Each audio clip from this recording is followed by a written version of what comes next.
Hi guys, today we will talk about how to fix Twitter failed to send tweet on settings. We will click here on settings, then we come here to settings window and we will go down. We will click here on apps. Then we come here to apps window and we will just go down here to looking for Twitter app. We will just go down here and we will find Twitter app.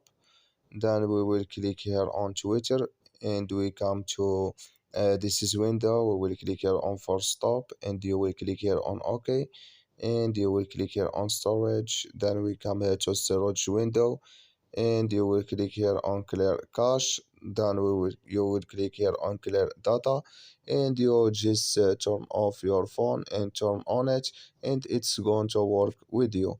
So that's all now. I wish now you I get it. Thank you for your watching. Don't forget to support us by like and subscribe and see you in next video.